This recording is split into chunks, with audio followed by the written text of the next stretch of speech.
Oh, This falls like Bill. Global warming. Look at it. Bring it down.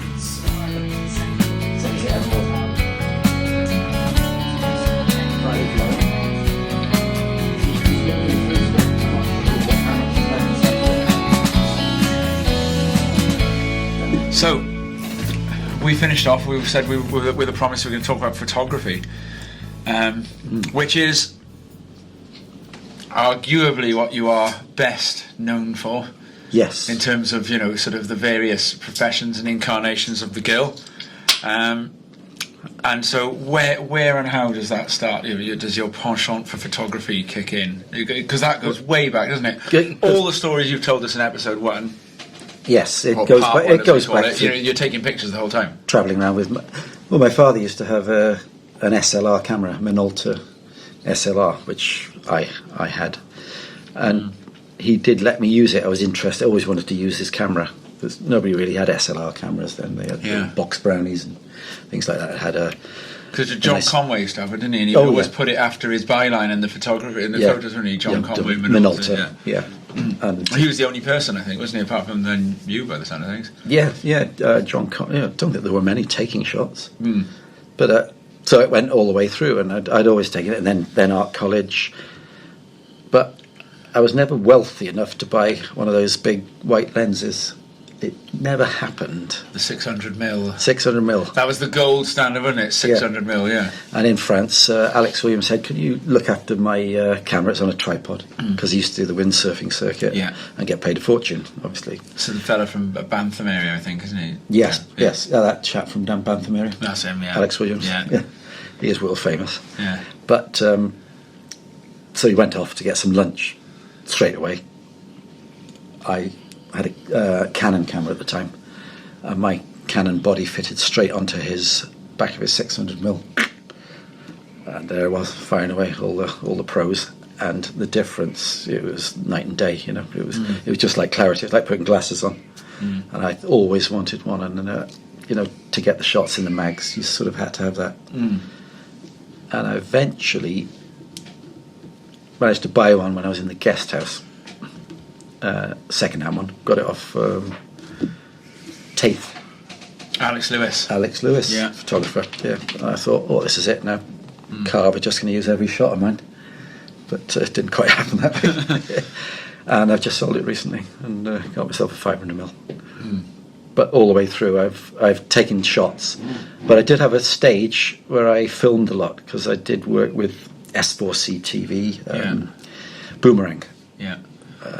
Great bunch of blokes they were, and a couple of girls in there who were very amusing, and we did a few good trips with them. Yeah. And which came first in terms of your sort of photography journey? Then taking photos of UK surf or taking photos of sort of French or foreign surf? Probably foreign, to be honest. France, Spain, Portugal, Mendaka and all that. You'd just be wanting to get some shots of it. And I did. I got some great early shots. And they tend not to get seen. Because the vault's too big.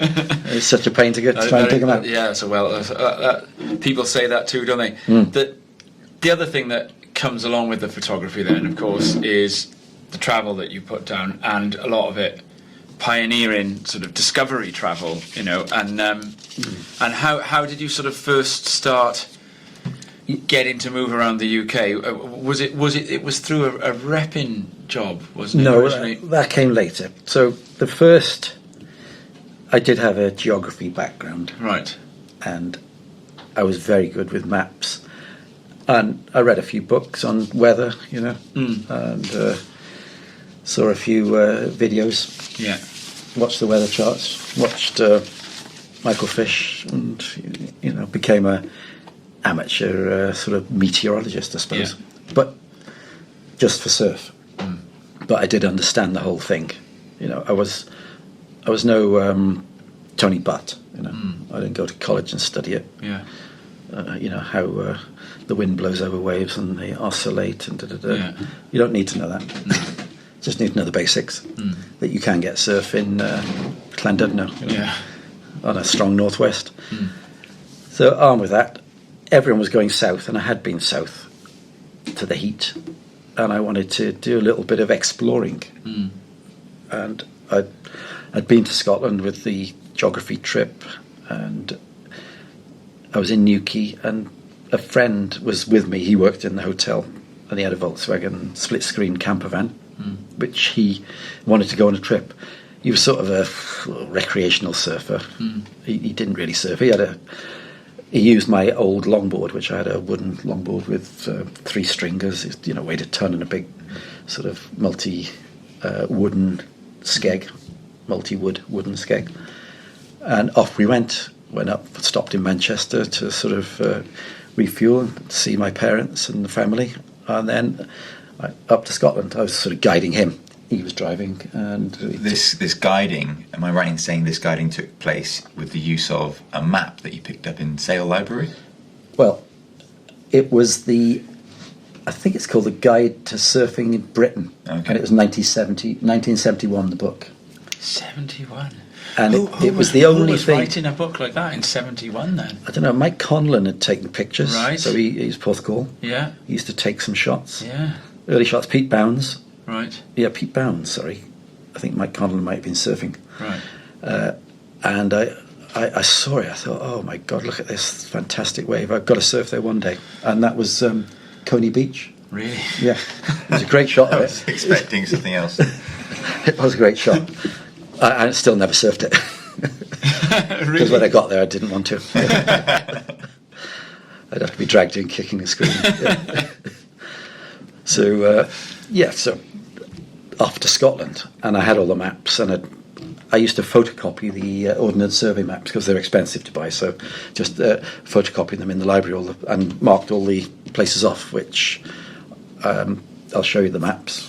And they've got all the. So you've still got these in your I've collection? still got them, yeah. Amazing. They're tucked up in some boxes in the back room, so I'll get them out. I'll dig them out, and I mended them a little bit on subsequent trips. Yeah. But they were pretty well right as they were. I go possible left point. This is the Gill. coast of Caithness. Gills Bay, Yeah. possible left point. I looked at it. I thought, yes, yeah, that will be left, offshore, southwest.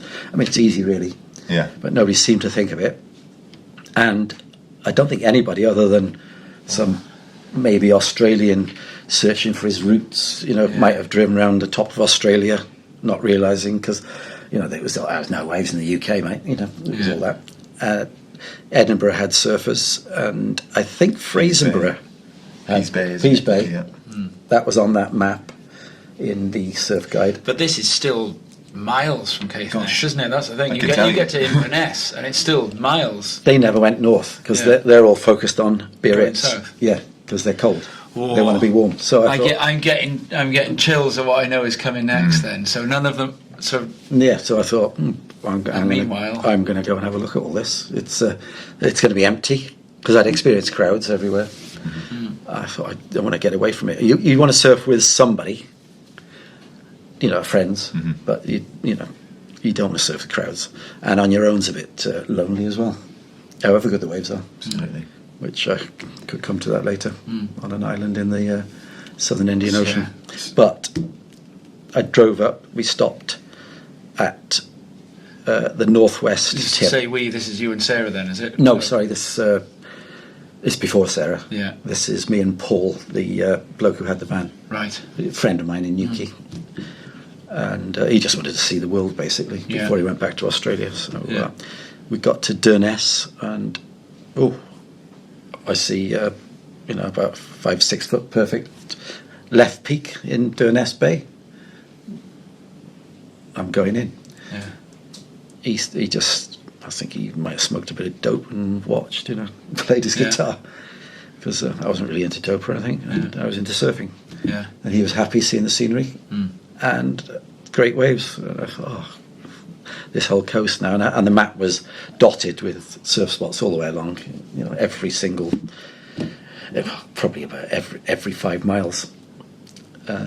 Drove across the north, it was all single track road, which I think it still is, but it was proper single track road. And you never ever saw a car coming towards you. You cross that big sort of peat bog along the top, where you cross between Loch Erebol and the Kyla Tongue. And we got to the top, you could see the Kyla Tongue, you could see waves So I got my skateboard out, which I'd brought back from Montreal. I think it had clay wheels on it. And skated all the way down into Tong from the very top of the moors. The road just wound down. That was fantastic. It was like surfing, it's like snowboarding, which I took up later. And got down there, and we stopped and surfed a little beach, under Colbackie Hill, the mountain. We walked up the top just to scan the whole coast. Even then, it would be, walking up. How long does it take to walk up to the top there? Oh, Christ, it was probably an hour's hike to the top. It was quite a big thing. Yeah, I'm going to ask you about hikes down the line a little bit. Carry on anyway. Well, that was one. It's sort of, they never end when you're going up a mountain. And then you get to the top, you look down, and you think, wish I'd had a drone. Yeah. But they weren't invented, or mobile phones. Yeah. Or even thought of, yeah. Thought of. So, carrying along the coast to Sandside. Yeah, we're getting closer. Uh-oh. That was marked off. But it had a very small wave in it. Yeah. Sandside.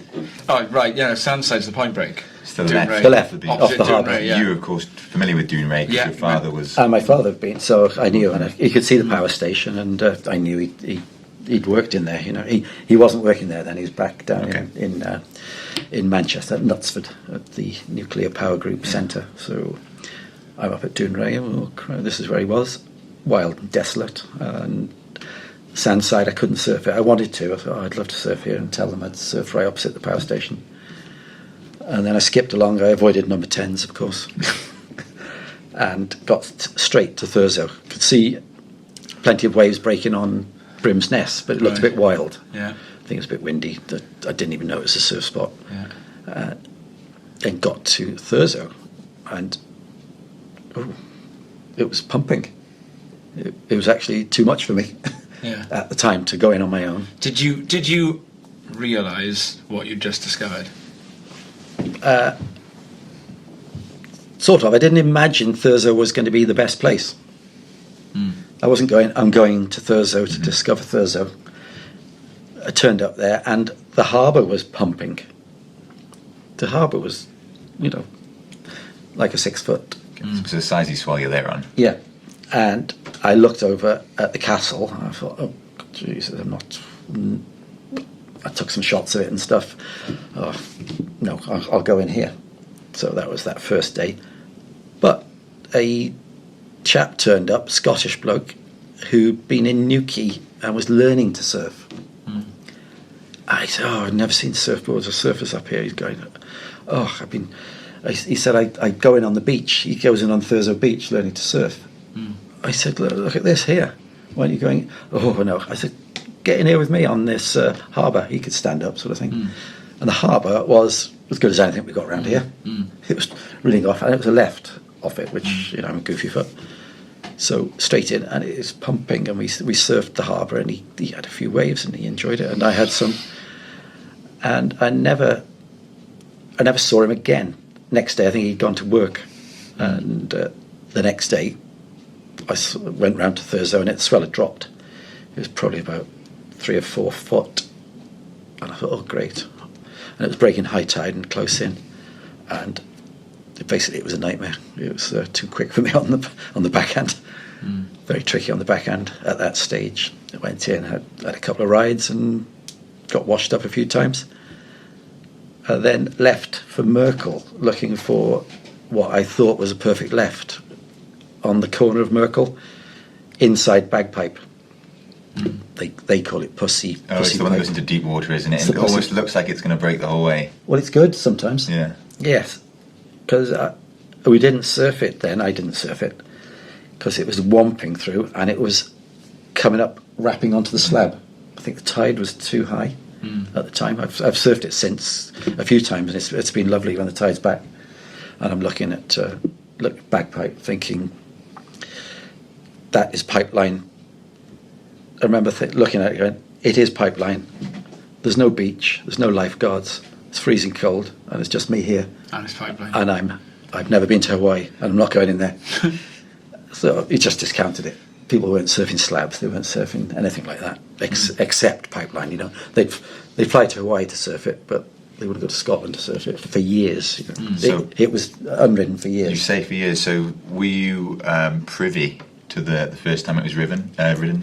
Yes, I sort of kept it slightly secret as time was going on, and I used to say to Chris Noble, "Have you been round the corner surfing anywhere? You know, just trying to get it." Oh no, he said no. Why would he? Why would you? You've only got Thursday out here, and it's just him basically. Yeah, and a couple of others. Rob, meanwhile, is in agony hearing this story because Rob has just come back from Thursday, haven't you? Well, it was empty. Yes. Thursday was empty. Just obviously it was And was empty. Thursday empty? It's not anymore. Far from it. But Far from it. that bay, Merkel, and then there was the right breaking, and there were rocks sticking up in That's it. the dump. The dump, which we sort of called back door. There was pipe and back door. Yeah. Off the opposite sides of the bay. Yeah. They call it the dump because of all the dead sheep were thrown in there. It used to stink. And I've never surfed bagpipe, you know, and I probably never will.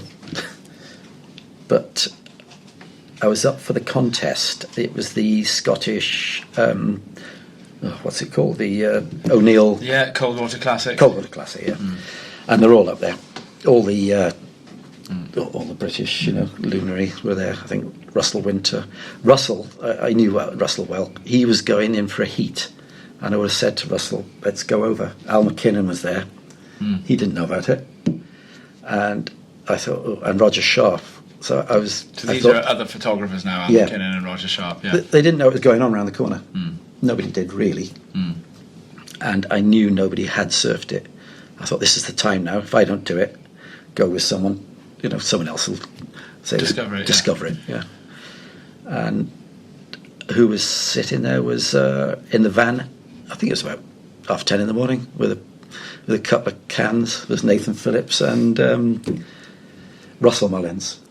Yeah, Jürgen was there, and Ollie Adams. There's a great little addendum to this story, or aside to it, that has come up in one of our earlier episodes because Mark Vaughan has left them all in a mood and is about 3 or 4 hours down the road and states that to be one of the biggest regrets of his surfing life.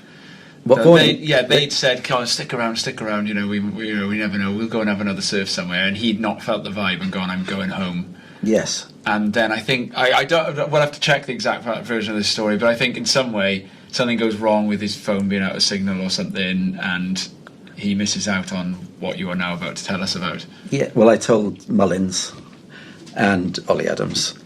I think it's Mullins and Ollie and Jürgen. I said, there's quite a heavy wave around the corner if you want to have a go at it. Of course, you can imagine Russell Mullins. Yeah! Went round and it was piping off, you know, it was 8-foot sets. Yeah. Crunch it over. No hesitation. He went straight in. Ollie went in and Russell got the first wave. Mullins. Yeah. Yeah. Backhand, and he just, no hands in the barrel. Yeah. Came out. It was on the shoulder, and then Ollie went. He went left and right, and they were just all over it. Nathan got a few. Yeah. Then Nathan turned up. Then I saw the Volkswagen 4-wheel drive of Al McKinnon appear behind the brick wall up on the top. So you beat him by an hour or two. Behind the brick wall. I thought, you can't drive there. Next thing, a tractor pulls up, and I see Al McKinnon. He's getting his camera. Bye, Al. Bye. The farmer dragged him off to get that back. And he came round a bit later, and he got shots when Nathan was in, and Jürgen was in then. They were all getting great waves. I think, and Igor as well. So it was that lot. And a bodyboarder. There was one bodyboarder came in. Scottish, I think. Right. And afterwards we were chatting and discussing what to call it. And it was, you know, I said, I've always thought of it as like the Scottish El Cameo, the Scottish pipe, Scots pipe. And I don't know if it was the Scots bloke that said bagpipe or me. We can't remember because it just came out. Yeah, bagpipe we'll call it. And I've had grief off Russell Mullins, you know, ever since for not calling it the the mull pipe. So he could rename it. Mind you, he's got a good point. It would have been a funny name for it. Yeah, but I had discovered it. You discovered it. Years ago. and kept knowing about it, and had been again. And I'd never really had anybody of any calibre, of that sort of calibre, that could surf it. And that was just the time, and we got it. And I'm sorry to Russ, but he was in the heat, and we went. There we are. So we've heard all about the exploration of the north coast of Scotland, but it's not just Scotland that you've had experience with discovering spots in the UK. You spent a lot of time on the northeast coast as well, haven't you? Yes, I think that came about again from a school trip. Okay. When I was even younger, in Liverpool, we went to Saltburn for a couple of days. And school went to some good surf spots. That was the Liverpool school, right? That was the prison wall specialist. Well, they've got to make it up to you for the fact that you're hearing people get hung all the time on your break time. I think they were going to hang people that week, so we had the day off. Let's go and discover a surf spot. We had the day off, yeah. Anyway, we went to Saltburn, and I had the camera again.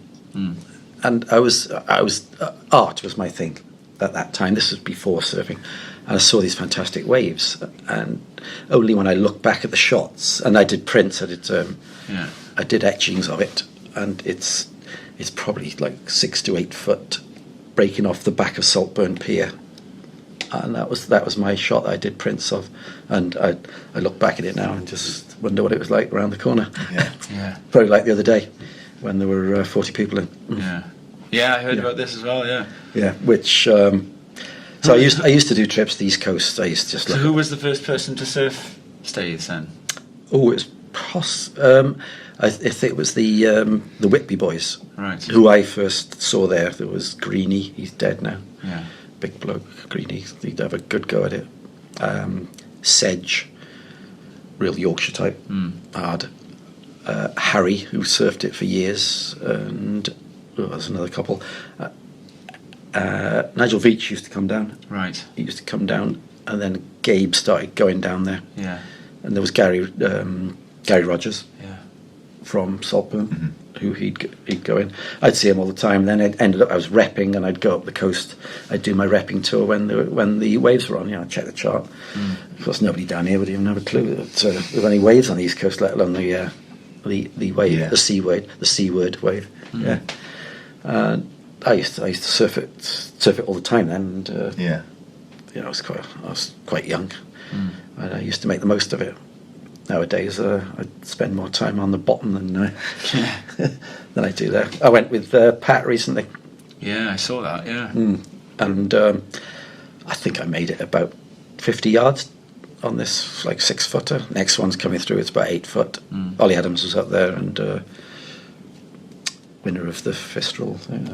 Jace, Ollie, ripping, and of course Logo Cop. He's going well in there. I thought it was Ollie Adams. I said, it's Logo. No, it's Ollie Adams. They were going. No, he comes out, Logan, belting it off the top with style. So this is our Welsh champion Logan, whose father Craig is manning our cameras. Hi Craig. He's doing well. He's wearing the suit well. And I didn't know of this nickname. And the helmet. I didn't know of this nickname. I've got to congratulate you on it. You're good at thinking of surf spot names, but for that one, we're going to make this one stick. It's a triple pun, isn't it? Because it's Logan. His logos. It's like Robocop. Because, he's a machine. And he's Logo Man. And then Logo Man. So Logo Cop. Yeah, he is like some sort of Terminator when he walks around. He's a bit like Ronaldo. Of the surf world. He moves around with meaning. But there was a funny one with Logan in Langland. I'm standing there and got people Logan, they're all in. And Alice Barton was in. And so he said, "Oh, is that that girl?" I said, yeah, she's top notch. I said, she's whack off the top, backhand off the top. Yeah. Click, I got her. Yeah, she's going places. I said she'll be in the top tier of the world. She will. Anyway, this out she comes, and this woman standing. That's a man. I think Logan had longer hair at the time. Right. I think he had it mid-length. This a couple of years back. She said, "That's a man." I thought, oh, I've just been taking pictures of Logan. It's not Alice Barton. And she looked at me and I said, but he's got a hell of an ass. I also call him Baboon. He has that style. Oh, brilliant! So we've heard about just to bring it back to surfing and surf spots somewhat. Yes, we've heard about Thurso. We've heard about. I will say what I can see from here is that Logan's father is thoroughly enjoying absolutely all the stuff he's going to be able to bring up with Logan when he gets home. Could be Logan Boss. Except he's in the Azores right now, so Craig's going to have a few days. He's got some sores, has he? Well, I imagine he does. The sort of online stuff he gets mixed up with. Yeah. There we go. I'm going to bring it back to the spots. Bring it back. We've heard about Thurso. We've heard about a spot on the east coast of the UK. Yeah. Arguably the two best waves in the UK. Yes, yeah. I'm going to ask that we take a short hop across Ireland now. Another place you've spent plenty of time and forged some fantastic relationships with the likes of John McCarthy, Ollie O'Flaherty. O'Flaherty, yeah. O'Flaherty. It's best to say that. Yes. And, well, amongst others, I'll leave it to you. Yes, I went with Sarah on my honeymoon. We went in. We had a Volkswagen van, bay window van, and we went for about 3 weeks straight after the wedding in Cardigan, and she was, surf widow basically for the 3 weeks. She realised what this marriage was all about, and after me being in Eastquay. I went all around the southwest and all the west coast, ended up in Eastquay, and again it was pretty empty. There was about two or three people in, one bloke from Wales, 1980, and it was 3 hours. I came out. She'd read, 2 Mills and Boon books or something. It was sort of grey, grim. I ate the sandwich. I said, I'm just going back in for a bit longer. Then I saw her walking away from the van. In the offshore with the 2 Aussies who'd been in for about 3 hours, had enough. Well, where are they going? All right. I came out and there was a note, gone to the pub. I thought, this is a great start to this marriage. I'll go and join you. Well, they'd had 2 pints of Guinness by the time I got there. By the time we left after the lock-in, I'd had 8 and she'd had 10. It's a record for me and her drinking. It was all day for her and all evening. It was like some sort of wedding. And I didn't surf the next day. But after that, I toured around. I went to Ireland many times. I've been with Sarah, and I used to rep then in Ireland for Brad. I think I went over once with the Chops. I rep for Chops as well, when for his Rip Curl and stuff, and his wetsuits, wavelength wetsuits. Wavelength. I don't recall a wavelength wetsuit. Sure. I think it was. All right. Producer Dodd's nodding. And I think I took some over and went to Strandhill and places. But I'd always time the trips for swells. I'd be phoning them up, and then there's no mobile phones, so that Brad can't get onto you. Like, where are you? You haven't called at that shop yet. There was none of that. Not that they were paying me anything anyway, Christ. Yeah. I think I only made money from selling off my sample ranges. And so I toured every corner of Ireland. I'd land at Rosslare and then go up, do the Dublin calls, if there was no good surf on the west coast, up to Portrush, to Paddy, Andy Hill. Paddy, as he was known, he came to Swansea University, great bloke. I was in South Africa with him for a trip. I saw surf in Newcastle in Ireland, and that was up the east coast. And it was a strong south swell, and it was absolutely pumping, but I had to get up for the call, so I knew I'd be surfing the west coast. And then I'd check all spots out on the way down to Bundoran. And I'd surf Bundoran, and I'd sell to Surf World, to Richie. Yeah. The Sham. Yeah, good crack lads, Richie. So presumably during this time you'll have seen lots of the spots that are now world famous grow from being unknown. We've heard, we spoke to Gabe Davis a week or so ago, and we heard about the kind of the pioneering of Mullaghmore from his perspective. Oh yes, well I saw Mullaghmore. Yeah, I believe you've got an insight into this. Yeah, I'm trying to think of the brothers that lived in Bundoran, because I used to sell to Bundoran. I'd be there. I could surf Bundoran with them. They were all friendly and nice. So it's always quite nice when we go to Bundoran, because some of them still remember me. But it was. I said, "Well, what about the big point out there?" I was pointing out. You can see the castle on the hill, the Mountbatten place. Oh, he said, you may get a wee wave around Mullaghmore. He said, it's probably about 20 feet today. And you mentioned Mountbatten. You're referring to what Mullaghmore was famous for before. Yeah, it was. Because it was where Lord Mountbatten was blown up by the IRA. Louis Mountbatten, he's blown up there, yeah. In his boat. Yeah, the programme was on the night. It was fairly sad, really. But I went to look at Mullaghmore. It wasn't my cup of tea. And came back and surfed Bundoran again. But I've been around every crevice of that whole coast, all the way down around the bottom, and there are some still hidden gems, but they were very quiet at the time, very quiet. But I see them getting more popular these days. With Ollie, I used to stop in Lahinch. Ollie and John, they were just like John McCarthy. They were just young young tearaway types, surf mad, and they'd buy all my old samples off me if it was the end of the tour, and maybe have a board or something for them. They were great. We'd go around and I'd take shots of them surfing, and I'd show them a couple of breaks around near Lahinch, which one are also now yes famous spots. Yeah, so I taught, and I went to one surf spot with Ollie and John. They went on a little trip up north, to the islands off Donegal. You have to get a ferry over to it. And there were lefts coming off that you could never believe. Really? Yeah. Super heavy. You don't get people really going there. Still. They're all going Bundoran, Eastkey. And there's all that. And there's all that still out there to be and discovered. that's just one spot. Yeah. That's one spot. And then, of course, down in the bottom, and those fingers, there's all sorts as well. And then in time, of course, Sarah wises up. Yes. And sort of, chills out back here in Mumbles, and her spot in the camper van is replaced by Guts. Oh, yes, yeah. Well, actually, I think I sold the van, because at the time, Guts, we ended up going in his van.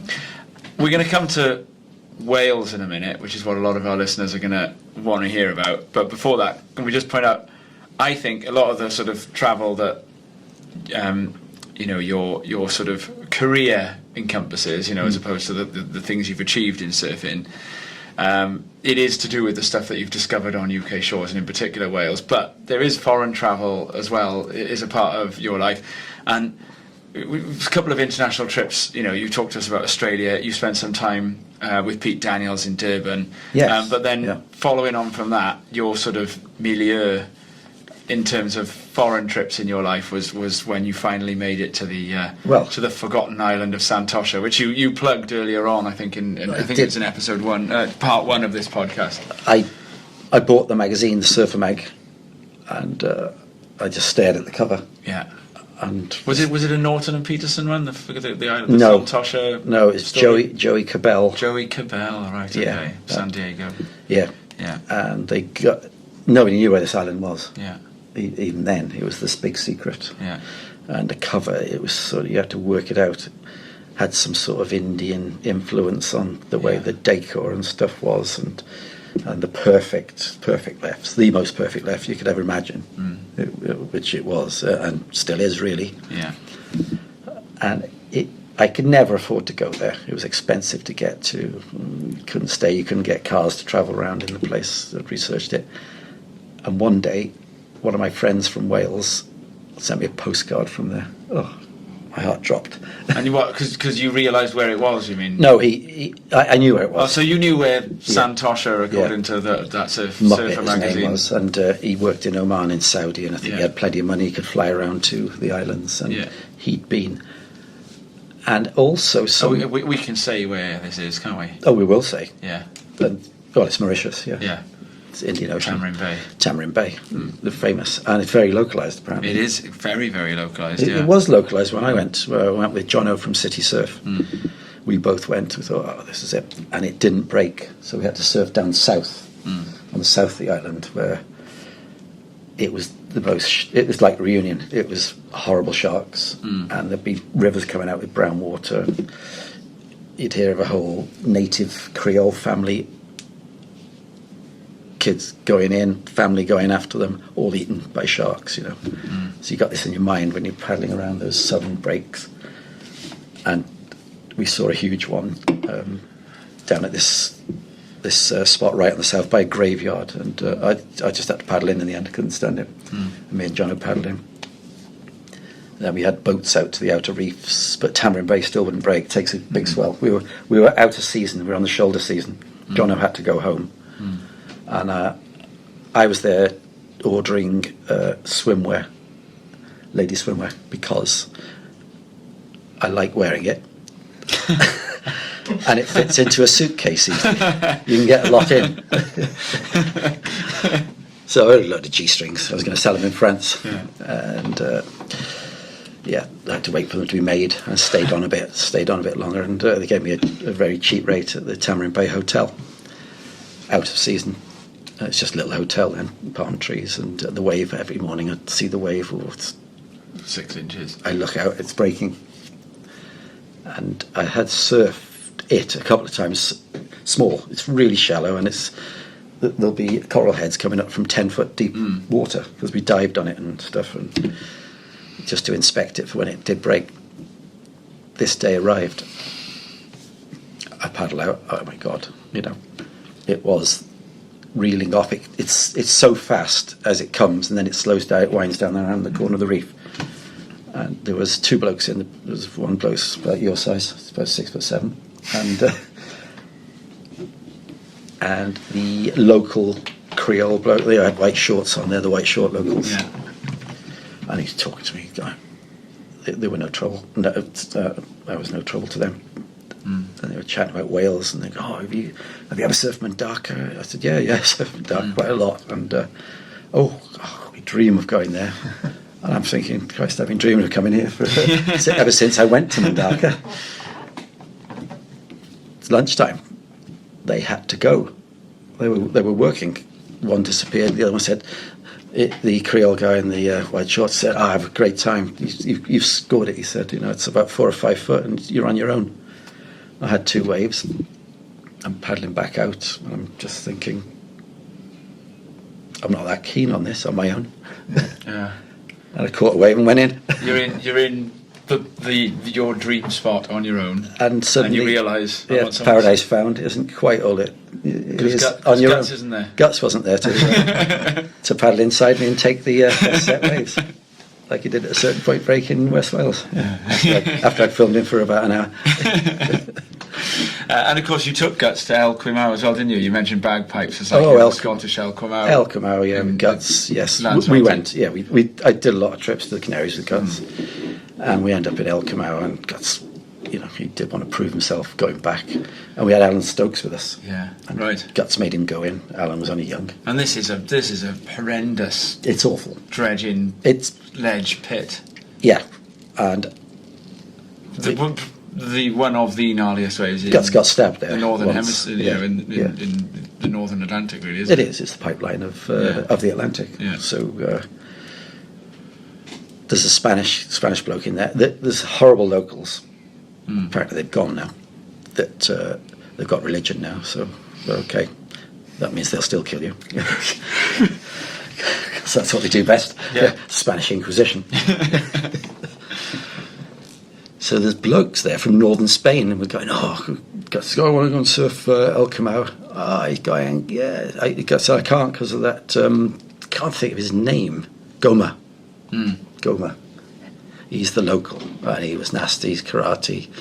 He'd stabbed Guts a couple of years before, really? Because he paddled out, and he went. He said, "I'm from Mundaka." He said, "Mundaka from the mainland." He said, "The locals." He called locals. It was like they were lower class on the islands. Yeah. He said, he ineducado. He said, uneducated. no, you come with me. You come with me to the peak. So we paddle out. Oh, Jesus. It's like low tide. That gomer's out there. Yeah. Got us paddling out. We're going, don't like this. Don't like this at all. We don't want any part of it. And he's going, come on, boys, come on the peak. You'll have a wave. Vamos. Gomer takes off on one. Backhand, I look at it. I go, I can never take off on that in my life. Yeah. You know, it's like a 12-foot pipe. I try not to even look at it. And the Spanish, the Mendaka local, dropped straight in on him. He was on holiday with his family, you know. Dropped straight in, runs him up the reef. Oh, Jesus. Oh, God, he's going, you guys, come over, come on. Oh, he takes another one, the bloke, and I just managed to paddle over that shoulder. I see him going underneath me, like behind me. Yeah. This is not for me. I want to go in. I do want to go in. And Guts is going, oh, dude, we don't like this. And Guts did get the odd wave. Yeah. And we went in, it's just me chatting with him. He said, yeah. He said, next time you're in Mendaka, you come, you can have some waves. And, you know, Craig's age, it was all that. Yeah. So that was Wow. the old El Cameo. Let's get to Wales then. Is that the country that you've spent the most time charting? Or do you tend to sort of stay local more when you're in Wales? I did check every crevice of Wales. You have done, yeah? Yeah. And as some of this, because I've walked a bit of the coastal path. I mean, loads of people have been around it. And Yeah. And I've walked the coastal path, and I've thought about you. Don't you know? I've walked it, and I've thought to myself. I've looked at it, and I've thought, gosh. In a pair of Speedos with a moleskin glove. Yeah. that you bought out in Mauritius. Yes. You know, and I've walked it, and I thought to myself, is that a spot? Is that a spot? Is that a spot? And I thought, this is what the Gill's done. Yes, you do have to do that. That's what you've done. You've walked. Yeah. So you've just walked bits of the coastal path. Now you and can then do what it on happens? Google Earth. What happens if it's the wrong tide? That's the trouble with Wales and sort of Scotland, Wales. You go there and high tide, there's nothing there, is there? Yeah. So you have to go a few times, and it's rare that all the elements come together in Wales to produce, you know, the goods. You miss out, but eventually you get it, and Caravan Point was one of them. Yeah. And I couldn't understand why the Aberystwyth lot Didn't know it was there. didn't seem to go there. Yeah. We used to go to Aberaeron and Aberarth, and because Sarah was down there, we were going down to her family home a lot. I used to go up the coast checking it, and because on the map, Aberaeron is the one that looks like it would be like it is the big rolling left. like it is sometimes. Yeah. Yeah. But it's sometimes. With Caravan now, it's bloody packed, isn't it? So, Yeah. but the Aberystwyth lot used to go north to their surf spots and down just to the next bay below. There is another left up there, To isn't the there? other left, North. yeah. There is another. And I know. that's where they used to go. And so that was Caravan. Surfed it empty. God, I went up for Christmas to stay with Sarah, and I'd surf it on my own. I didn't mind surfing there on my own. Yeah. There's no sharks and no nasty coral heads. The seal comes along and says hello sometimes, isn't there? Don't like that either. Yeah. I'm no hero, So- as you've gathered. Do you think there are spots out there on the Wales coastal path, on the All Wales coastal path now, and yourself or someone hasn't yet looked at them on the right tide and in the right conditions, or do you think we know them all? I think Barry was the last spot to be discovered. Really? It's been done. Yeah. So in your opinion, we're not waiting. We're not going to find that there's something. No, I don't think there's anything. Really. I'd say there isn't. I'd say don't waste your time. Where in the UK do you think there is? Oh, I Bits know of coast. Yes. You know of things, do you?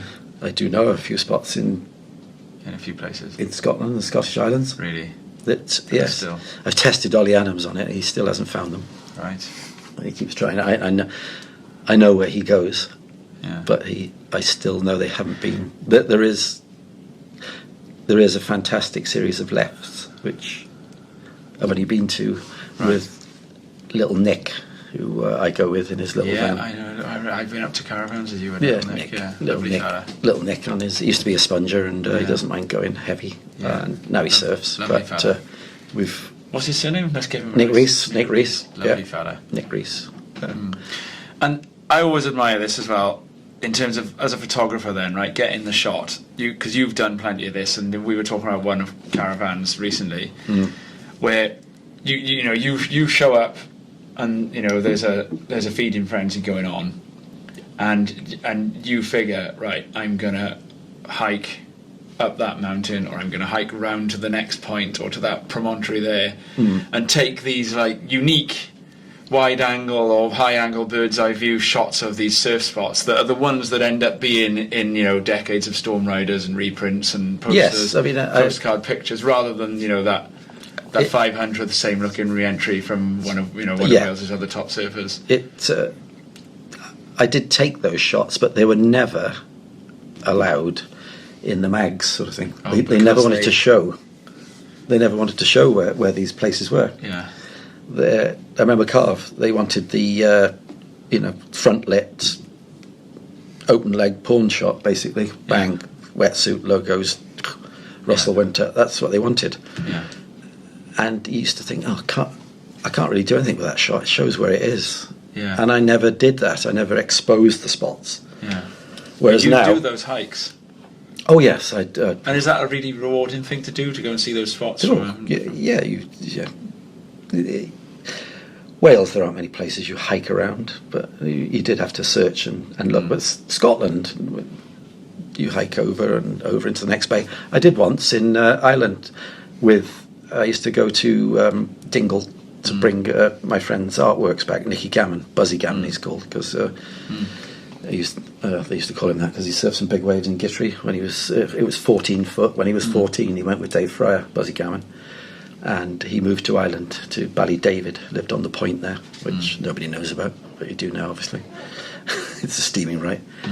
And I used to bring his artworks back to London, and he wanted to get me eventually to be a surf forecaster guide, a bit like these people who sell their souls for.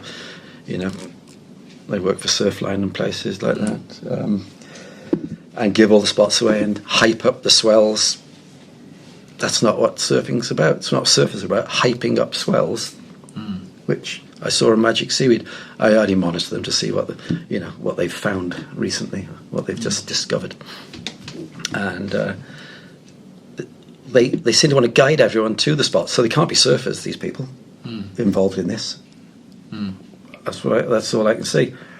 But somebody recently has just landed the dream job of telling everyone, where it's going to be on and when it's on. I think he lives down your way. Yeah, well, we do dream job. We do a right to reply service on this, so we'll. It's a traitor's job. And you heard it here. Yeah. So Ceredigion, Ceredigion, yeah. Is your affinity with that place partly down to Sarah's being from there? It is, then? Yeah. Because she was born in a house overlooking Newquay and harbour. And I said at the start of part one that if you see the gill, you're possibly surfing the best waves in Wales that day. I remember the best day of waves I've ever seen in Wales. Was a day you were there, and it was at Caravans. Oh, yes. A couple of days into the new year, and it was absolutely freezing and massive, but still hitting the point. I remember it, and you remember it. And the thing I remember about that day was my partner Breach catching a left. I don't know if you still remember that. It was a high tide, wasn't it? It was high tide, just as it was dropping back. Yes, I remember. You went in, and you came up and you said that was the best wave you'd seen a woman ride outside of Hawaii. And I haven't been to Hawaii, or ever want to go there. But we're talking about that. Do you remember that session? Yes. Oh no, she had the wave, and I thought I took, I mean, it looked took like my toupee off to her, didn't it? Yeah. No, it was throwing. Yeah. And Ringpiece was in that day. He was. Yeah. Blinking Ringpiece. I was talking to his girlfriend, which I didn't know it was his girlfriend. Right. She had some sort of hood on, and we were walking down. Yeah. And I go, you'll see this bloke now. He's a right clunker. He goes, it's Ringpiece. He's going to take off. She's looking at me. And Guts is walking along. Going, it's like coming into a sweat. And I'm going, this is going to be hilarious. Here he goes. Like he's getting a wheelie, and now he's going to go over the front. Oh Christ! How jerky is that? And his girlfriend stood next to you. Yeah, and Guts went to Glenn's girlfriend. Yes, I knew that, Guts. I knew that. Yes. Just having her on. She was laughing anyway. Yeah. She's very nice. Yeah. And ring pieces. Excellent. And can I ask as well about we're bottoming out here, or we're getting to the nitty gritty of talking about surfing in Wales. Yes. And I think Rob will ask you a little bit more about your opinions about surf forecasting as well shortly. Okay. So it's great you started on that, and we're interested. But I just want to ask you about other famous figures that you've met before we sort of come into these last few questions. Because when I was talking to you about Rhino and I had been talking to Buzzy Kerbox the day that we started the research call for this show. I did meet him. And you'd said you'd met him, and you said that was along with Laird, and then of course your personal friendship with Nicol. Dora. Yes. I'd met some of these other surfers, and it was at the World Sub Contest. Yeah. That's where Buzzy Kerbox was. Right. Hi, Buzzy. Yeah. Great show, last show. They were all there, all those Hawaiians. People are scathing about paddleboarders. Yeah. But you see them, these are all the Hawaiians, and they're all over there. Yeah. In fact, Kai Lenny was there, he was sitting opposite me. Yeah. He was like a youngish boy at the time, but he was really good on the sub, and all the Tahitians. Yeah. And great time, and all great. And Chris Burtish, South African. South Africa. He just won the Triple XL the year before, I think, at Mavericks. And Aussie Dave, I can't remember his name, but he was talking to us. I hang around with you boys, you're decent guys, We parked next to the toilets in the car park in Guts's van. They were all staying in hotels, and we took him around and showed him supermarkets, and he'd never seen anything like French food and French bloody grog in these places.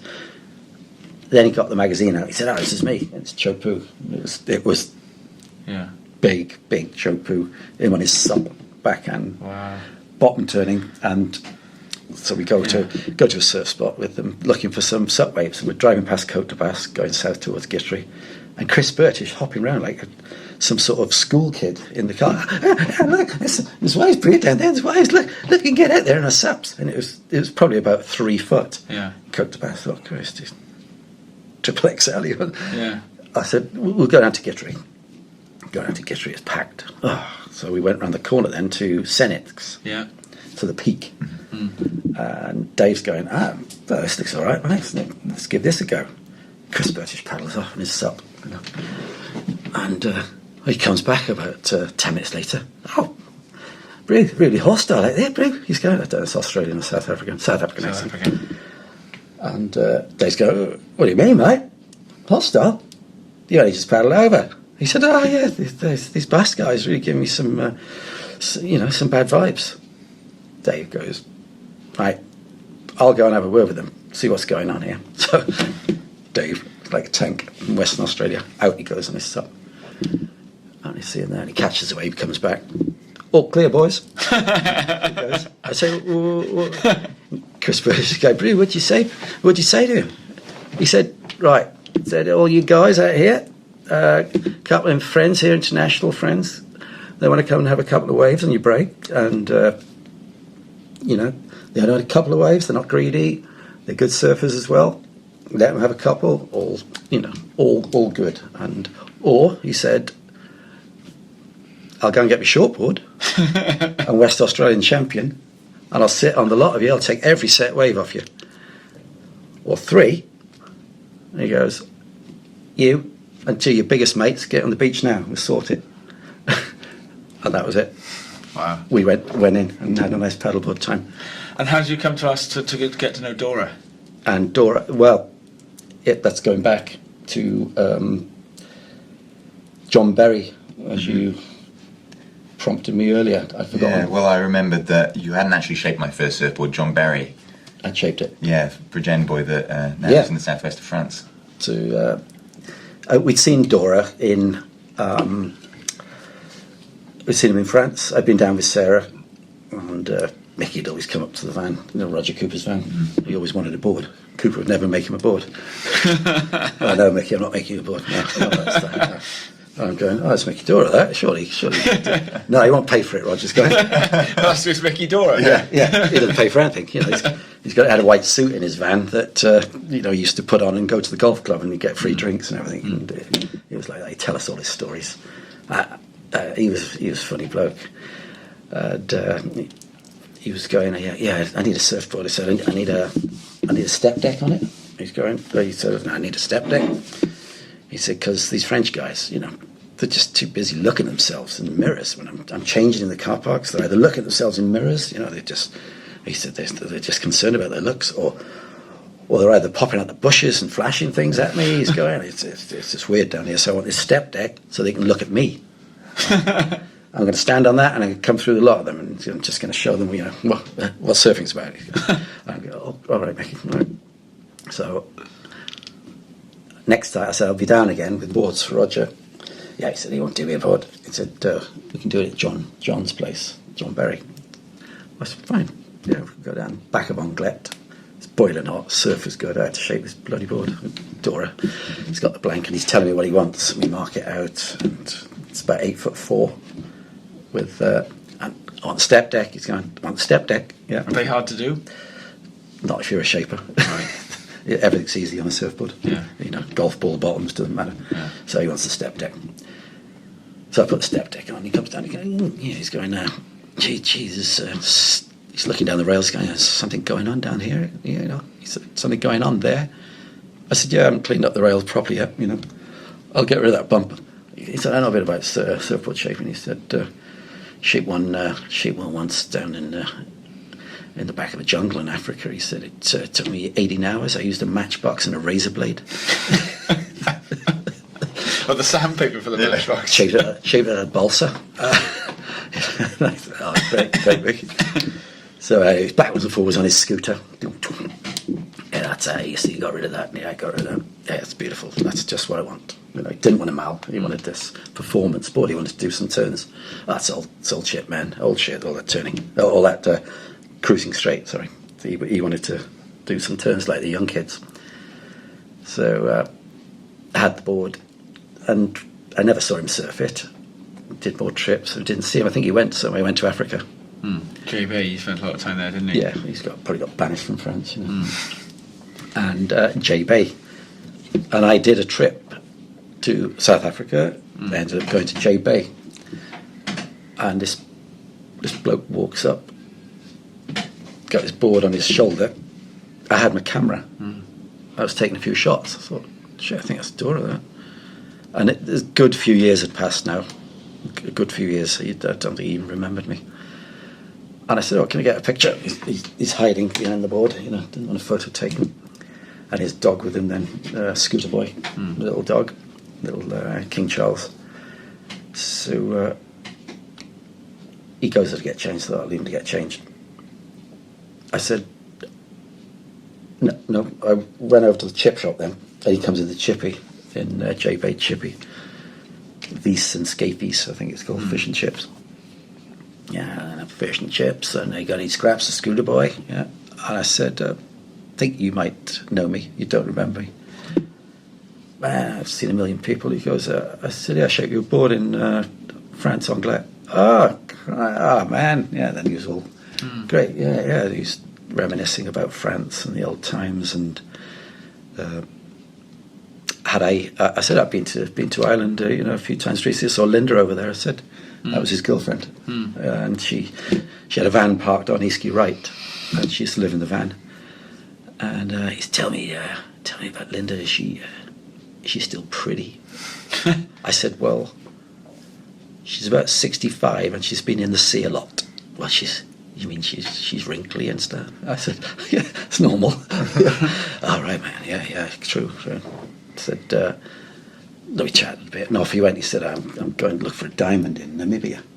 This was well before anything was even talked about with Namibia. Yeah. And he went off. I think he did a whole article in Surfer Mag, Lost in Namibia. Yeah. It was quite a thing. came back then to France, and I went on quite a few trips to, like, the Quicksilver Cup with the TV and the magazines and Edge Mag and Alf Alderson. They had free hospitality. You coming down, take some shots. Yeah. And Mickey would always be down at these because for the free food. Yeah. He'd be at the buffet straight at the front, as I was. And he'd go, these guys here. So I'm straight up the front. Get me some of that food quick. I can't be seen going up. I'm shoveling it all on plates, Mickey. So we became very friendly. We'd have drinks together, and on these trips we go up skiing then up the Alps for the second leg of it. Elkerton and everyone else would be up there and just be like a big party up the mountain. And he was a great skier, very stylish skier, swooping down the mountain. Got him on a snowboard once. Oh, Dora. Yeah. Wow. We said, right, you've got to move with the times now. You've got to get on one of these snowboards. So, oh geez, now they're the cockroaches of the slopes. He's going, like, they're all scuttling around on their backs. They sit down. He said, they're like cockroaches, man. I said, you'll enjoy it. It's like surfing. So we strapped him into one. He was halfway up the mountain, and gave him a push. Hey, mate, how'd you turn it? Hey. You just hear him going off, and he goes straight into a ski school of kids with parents. And oh Jesus! And he's giving him a right jab. Catches us up later. We bolted off. Comes down here, guys. You pushed me into that purpose, didn't you? He said they thought of some sort of pedophile on a tea tray. He said they were stabbing me with the ski sticks, man. I said, that's hilarious. Wow. So the Dora things went on, and we kept seeing him. I see him in France, and I went to another one of these contests, and he was out in Guitry. He said, "Oh, go out and surf in Guitry today." He said, "Well, you come out." I said, "I haven't got a board. I'm only here for 2 days." And he said, "I'll get you one. Don't worry." From Quicksilver. So, is it Bruno? I can't think who was in charge of Quicksilver. Pierre. There was another. I can't use the backstroke. Anyway, he gives me this board. It's about that wide. It was red. It was a shop wall gun, red gun, just for putting on the walls. Yeah. It's about that thick. I think it's about 6'6" by about 18 or something. Yeah. And I paddled out. It was pumping Guitry. Yeah. It was like my 10-foot glass. I thought, I've got to get in here. And like this was the only board I could borrow. Paddle over to Mickey. He goes, hey, man! Never seen anyone out here wearing a red necktie. Because the board looked like like the tie. I said, wow. I said, it's the board you got for me. Thanks, Mickey. Great. I had 2 waves, and I went in, but managed to ride it in. Wow. Then I go back to the house. He said, come back to the house. We'll discuss the board, the next board you're going to make for me. He said, I'm going to have it balsa. It's going to sell for £1,000. Your friend in Wales is going to glass it. So that was Shockwaves. He was an excellent glasser. And he kept phoning me up. He phoned the guest house, and he'd be on to Sarah. He knew Sarah quite well. So I'd say, Mickey's on. Sarah, talk to him for a minute. I'm trying to watch something here on telly. Yeah, about the bottom we're going to put on it. Anyway, we arranged it all, and never got around to doing it because he became ill. Yeah, he did. But in the meantime, they were doing. Quicksilver were going to do his board. Yeah. They had the big boardroom with the huge table in Quicksilver. You've been in it in France. Yeah. And they're all around it, and Hackman and a whole lot, like Quicksilver dignitaries and Mark Phipps, who's a good friend of mine. He comes in. Mark was going to shape the board. They had taken control. They were going to do it, and it was his favourite board. So he chucks down this stinking old, canvas bag on the table, and Mickey, and pulls it out, and Christ! And he turned it over, and Mark Phipps went, shaped by the gill. It was that old board I did for him in Anglet about 20 years before. Wow. His favourite board. Amazing. He died sadly. Yeah, and you talk about your relationship with Mickey. It was your relationships with lots of people have kind of been fostered by your involvement with photography and your work for the magazines. Yes. I'd like to talk about that for just a moment. Is there? You mentioned that some the kind of requirements of carve were quite tricky for you because it often gave away the spot. Yes. Was there a magazine that you particularly loved working for that kind of indulged your kind of creative tendencies? Yeah, Edge magazine, which was Welsh magazine, Chris Barber, and I was a friend of his. Phil Holden used to be his main photographer, and then sort of I got in and he did various cover shots and things for me, and we'd do funny stories in it. You know, I could let my creativity run wild. I did Tracking South, featuring trips with Roger Cooper.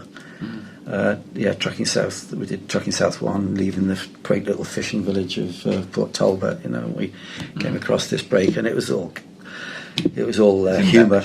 Yeah, embellished. And we got down to Newquay, and John Conway be on the gates guarding Newquay, and he'd let us in. It was all you know, satire, satire, surf satire, and all shots from the trips. And Cooper, and we were going to do Trucking South too, but Roger wouldn't let me do it. It was incrimination. We've got the amber light here now from producer I Dodd. thought, yes. So we're going to go a bit kind of rapid fire here. You know, yes, carry on. We're going to go for a couple of one-word answers to sort of finish us off here, Paul, on what's been this an amazing set of tales. Today, do you have favourite surfers to shoot?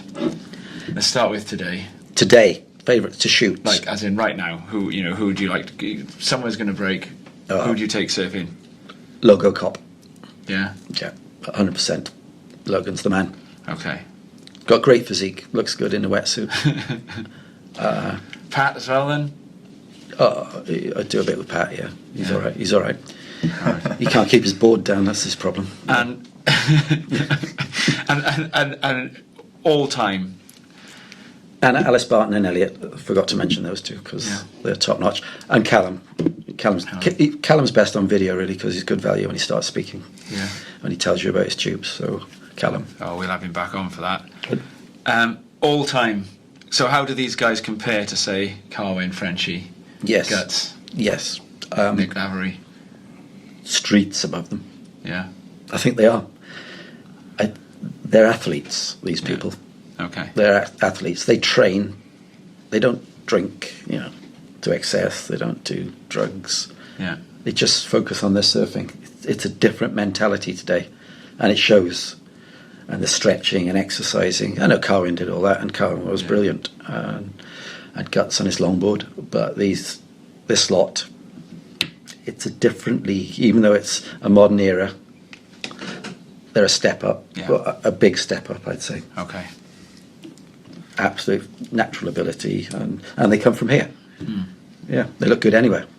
As I said, when I was stuck inside on the East Coast, and that left was thundering through after I'd wiped out, I see Pat blasted out of a big 8-foot tube, spat out. Within half a second, he's coming off the top, and he's back into the tube across in front of me, and I could just see him disappearing. I couldn't even see him. And by the time I came up, you could see his board still coming off the top. Wow. Right down the end of the line. And it's great to see. They're, they're forwarding the Welsh surfing. But Pat is probably going to be king of the Cove, I would think. Yeah. I think he probably is. Now I've got an inkling as to how you can answer this next one, but modern surf forecasting. Oh yes. Are You a fan? started on that one, didn't you? A few Yeah, I minutes did. ago? I did start. So modern surf forecasting. Bearing in mind the orange light is on. Yeah, that's fine. What about modern surf forecasting? It's rubbish. Well, you're a fan. You're not a fan.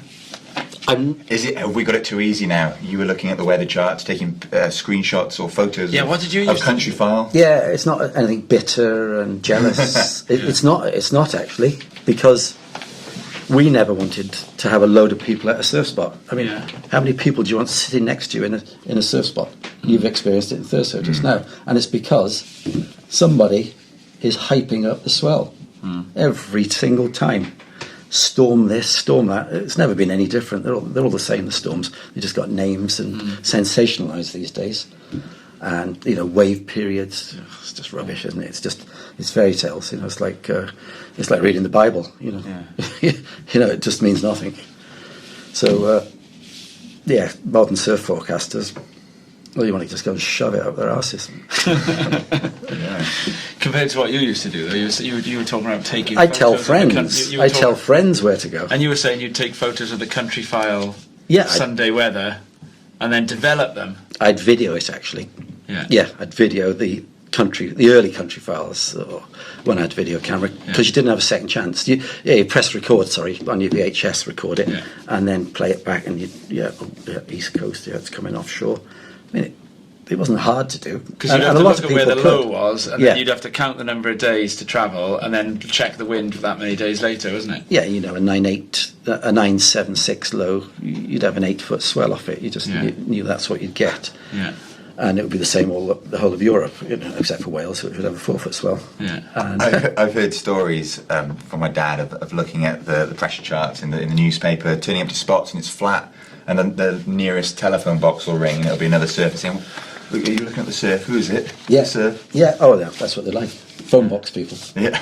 Tell them nothing. Yeah. Now they're on the mobile phone. You want to get up here? You want to see it? There's 40 people in. Let's see if we can make it 80. Oh.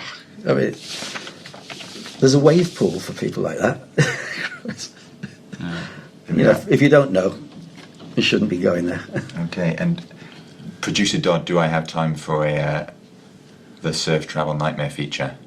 I'm getting the green light. The orange light has gone green again. I'm going to swiftly move on to that, if you don't mind. So, it's been somewhat of a ritual in each of our Crest casts to go back to a surf travel nightmare, and we've been fortunate to receive plenty of correspondence in this regard, and I've got what I'm informed is a beauty. This one coming in from George Clarke of Scotland, but he's now resident of Bristol, so here we go. Back in 2017, a small group of friends and I went to spend 3 weeks on the Indonesian island of Simeulue, one of the lesser-known remote islands in Indo. The surf media had filled me with the hopes of scoring the fabled empty tropical perfect waves with only a couple of mates. So, 36 hours, 3 flights and a night in Jakarta later, we arrived in Simeulue. It seemed we were on to a winner. However, after having spent 2 weeks on the island and having surfed some very high-quality waves without many people, our human condition kicked in and we desired emptier waves, as I'm sure you can appreciate. Yes. We had become a little bit irked by the level of crowd at the main spots. There were often up to 10 Aussie rippers that between them did a pretty good job of siphoning off the cream of the waves. As a Scotsman and a very average surfer, I was not of the calibre required to navigate this level of crowd while simultaneously trying to surf slabby hollow reef breaks. My level of frustration began to build. I feel I should be doing this in a Scottish accent, as you've been doing all the way through, but I'm going to avoid it for now. Yeah, Scotty. Here we are. Alas! No. Yes. It was decided the next day that we would try and charter a boat to one of the even smaller islands that reportedly had somewhere you could stay and a few epic setups. All we had to do was transfer to the camp owner a significant wedge of our coin and the boat would pick us up the next day. Using our illegally hired car, I ventured into the nearby town of Sinabang to tap into the local dial-up in the hope of completing said transfer. 4 hours later, 3 failed attempts at transferring the money, 40-degree heat and many phone calls with the bank, my frustration was at breaking point. I was cooked. I decided it was time to go and have a surf to cool off. I jumped in the car and began reversing. I felt a bump, and then heard an almighty crash. A brand new Honda scooter. Oh. Did I have any idea how long it takes to save for one of those in Rupiah? A group of local Indonesians started marching towards me, fists waving, vengeful looks in their eyes. I was panicked. I put my hands up and began apologising profusely in English. No use. I heard a mention of the Polri, Indonesian police, and knew this was an escalation I needed to avoid. I had already heard of reports of beatings and bribes, and if they took a look at the car, I was sure to be facing a night in the cells of Sinabang. I decided at this point to pull out my wallet, to take out £20 worth of local currency and to offer it to the scooter owner in the hope that this would pacify him. Oh no. You sound like you speak from experience here. We've had it. You're telling our story. He looked carefully. From Samoa. He looked carefully, took the money from my hand and pointed back at my wallet. He then held up all 10 of his fingers and pointed back at the 20. Meanwhile, his position was only getting stronger. The angry mob was growing, and more curious locals kept joining. They walked me over to the nearest ATM where they carefully watched, pin code and all, as I took out the large sum of money needed. The charter trip had been indefinitely postponed. I needed a surf to help clear my head and get over the stress of the day. Out front were the Aussie Rippers. What could go wrong? 40 minutes later, and having been out Alford on many good waves, my frustration was reaching breaking point once again. At last, I saw a perfect grinding tube halfway down the point, and it seemed like I was next in line. They must have finally decided to let me have one. I quickly turned around, stroked hard, and began to take the drop. It was at this point that I heard a scream, as a small girl came flying out of the tube beneath me. Once I came up from my beating, I could see her on the inside, also getting washed up on the point. To my horror, her board was separately making its way towards the rocks. Of course, most of the town had turned out to watch this session and had seen my complete failure to follow Rule 1 of surfing. I felt like the biggest kook in town.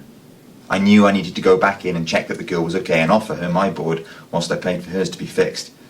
I also felt the pressure of many pairs of eyes and heard several angry shouts from both the line-up and the shoreline. I pulled myself up the slippery rocks and made my way over. Her dad was there, and he looked a mixture of mean and filled with pity. My embarrassment was palpable. As I started to apologise profusely for the second time in the day, she began walking towards me. Everyone was watching. As the girl arrived in front of me with almost no facial expression, she interrupted my apology with, "I'm fine, my board's fine, don't worry about it. It happens to me all the time." Without even a second glance at me, she strapped her leash on again and made for the keyhole. Only one thing for it. Head back to the surf camp and hang my head in shame. I saw out the rest of my time on Similui, avoiding the out front, the best surf option. But even then, as my spot B, there were a couple of angry Germans that recognised me and heckled. Only landing back in Jakarta, skint and tail between my legs, did the cloud of anxiety lift. At least I can warn the rest, though. There are two simple rules to a good Indo trip. Don't drop in,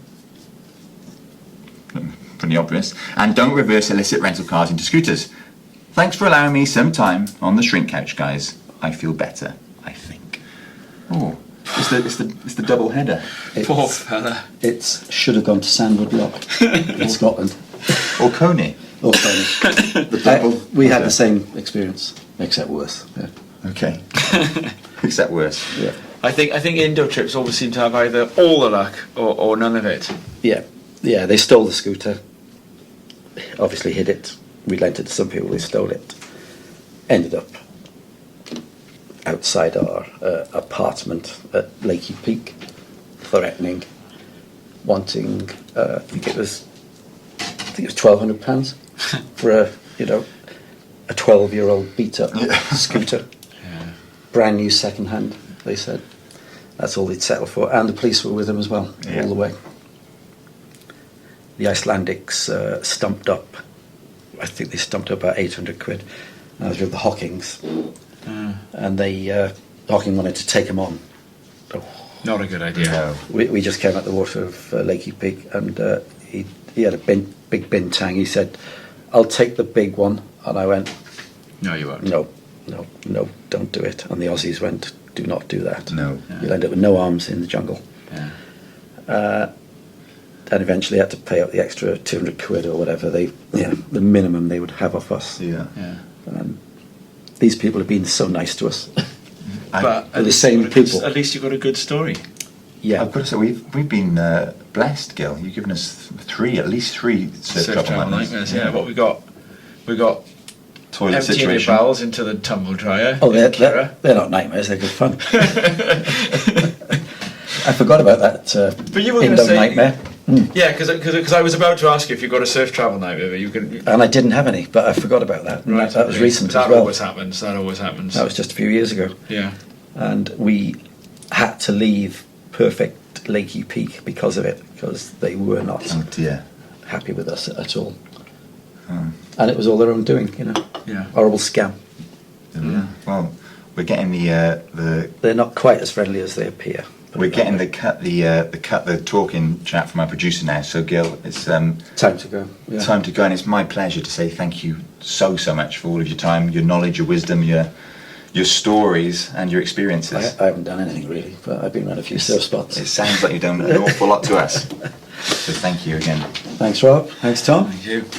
And to the producers, the behind the camera, Robocop's Dad, and the sound man, Producer Dodd. And so there we are. Season 2 of Crest in partnership with Elusive is a wrap. And what a guest to see it out with. Yeah, again, if I can thank you myself, Gil, that was an incredible experience. And a massive thank you to producer Dodd, obviously, he's always here, but to Craig nice Nicol. to meet you, Dodd. Craig Nicol, camera anchor, for the video that you'll be able to, the video version of this that you'll be able to watch for this special edition. Can you just cut one thing out of the whole thing? Yeah, of course we can. Legend. Okay, right. It's gone. I'm not. It's gone. I know a few people. We'll replace it with some of producer Dodd's various Messianic? messianic. Oh, there we go.